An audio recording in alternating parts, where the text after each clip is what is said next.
So this is going to be a review of PurposeGames. It is another browser-based site, PurposeGames.com, and basically it's exactly what its name implies, is a site with games that serve a purpose. And so it's a lot like some other sites that are out there where you can create games based on your content. One thing that I find a little bit different about this one is it encourages a lot more competitive nature, even though it's a lot more simple form of a site. It's the sort of site that I personally have used quite a bit, but I never really delved into a lot of the deeper uses of it because there was a lot of things that were there that my students enjoyed even without me needing to take the time to create a lot of content for them. And so what I did is I went ahead and set up another site, with my username. This isn't the site that has all of my student information on it, so it's not going to have all the things that I have collected as far as data on those students over the last several years of using it. But when you go to their main site and you just open up the home page, you're going to see a list of lots of different games, and they're all kind of a quiz format in various things, and you can see that there's everything from just fun stuff of Lord of the Rings, famous people throughout history, to let's name all the countries of Europe and Africa. And you can rate all of them. It's going to show you how many times it's played. When you play the game, it's going to come up and give you your final score, how long it took you, percentage correct, all those different things. And it covers a wide variety of content areas. And all of these things are something that someone else has created. So just for instance, I want to open this up, 70s TV shows. So it's going to tell me, hey, here's the name of the TV show. Can you find the cast? And you're going to click on the little blue button for who it is. I guess I know a couple of these. If I really wanted to spend time to answer the whole thing, I better get the Muppets right, so on and so forth. And you can see that it's telling you how many guesses you get correct, or you have left. So if you guess incorrectly, it's going to record that, and basically you get a 0 score. It's going to count your correct, your wrong, show your percentage. It's also counting your time. And so I'll just go ahead and finish this one out. That way you can see. I promise I didn't practice this. My mom just loves these sort of things. Now this is actually a show I'm unfamiliar with, but by process of elimination. Both parents in the 70s kind of helps you on this one. I won't sing for you. There we go. And so I got all of them right. It took me 56 seconds. That puts me in 98th place out of everyone who's ever taken this. And of course, being social, if your students, and if they're allowed to, they can share, tweet, all sorts of different stuff to show their progress. So that's the basic setup of this type. Now you can also do regular fill in the blanks, all those sort of different things. And so that's where I'm going to go to my class setting. Come back here. You click on your name. It brings you to your personal dashboard. And it tells you, all right, I've played 8 times today. Yesterday, how many times did I play? What have I done here in the past?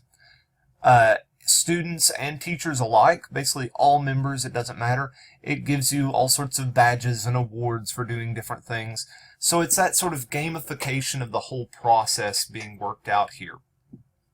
Now, I created a couple of games, if I can find them. I lost my place all of a sudden. So over here, if I wanted to create a game, play random games, those sort of things are available to me. Now, I did earlier create a tournament. There it is. Just do it.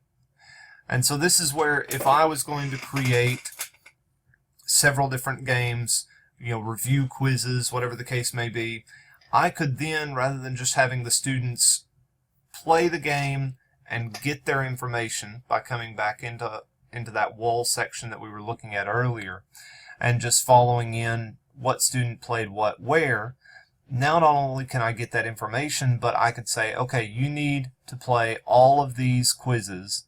It's going to be registering all of your scores and times on all of these things, and so it'll be specifically ranking you against your classmates.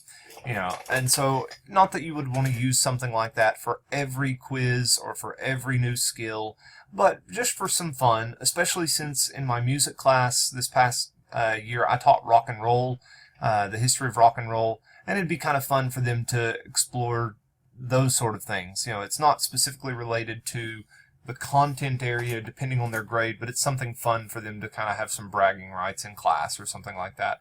But then at the same time, you can do just as serious an item as naming your music note names. And so, like I say, this could be something used for all different content areas. It's going to be something set up by the teachers, but it also could just be a site that is open to your students to where, they have free time. You can say, hey, go find you a geography game. You can play that. Go find you an arts game, play that. It's something that's open. I don't know, but my students in Tipton are obsessed with trivia games. When that app Trivia Crack came out, they were on it all the time playing against each other. So these sort of things, even though they are educational or at least competitive education-wise, it encourages your kids to interact with each other, to put a little more thought into specific facts rather than just random games that they could be playing. I'd rather walk by my student's computer and find them playing something like this during free time than some, walk-through shooter game or, something else that doesn't matter really in the long scheme of things. And so if your students want to reach out to you, they can send you messages. Other people can get onto your games.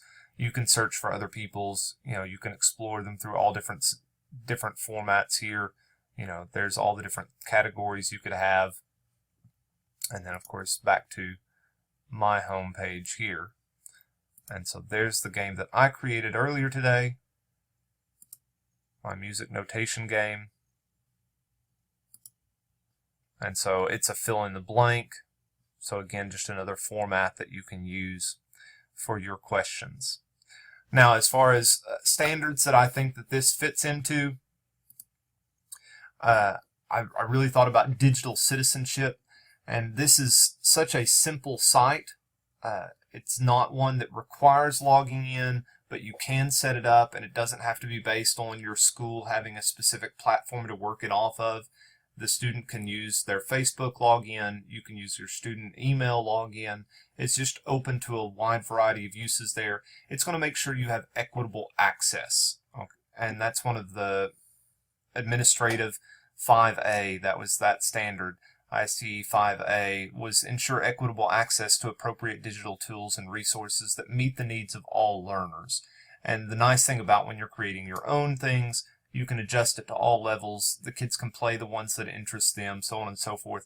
But also, since it does tie into so many of the social media, it's sending you the stats, it's making you compete against each other, it also allows us to promote and model responsible social interactions related to the use of technology and information, which is 5C. And so in those cases, yeah, they may want to share that they got 100% of the questions right in 45 seconds, and that's great. But we don't want to go the step too far and shout out someone else who may have only gotten 60% and it took them 3 minutes, So we're going to promote and model that responsible usage. We can encourage each other and go from there. And so that's Purpose Games. Like I say, you can use the things that are there, create your own. Really, you could even set it up to where your students can create quizzes. So it's got a lot of different uses. I used it specifically for myself as a teacher, and like I say, I used a lot of the content that was already available to me. But obviously, if you wanted to build your students into this program, into this sort of system, they could do that as well. Thank you very much.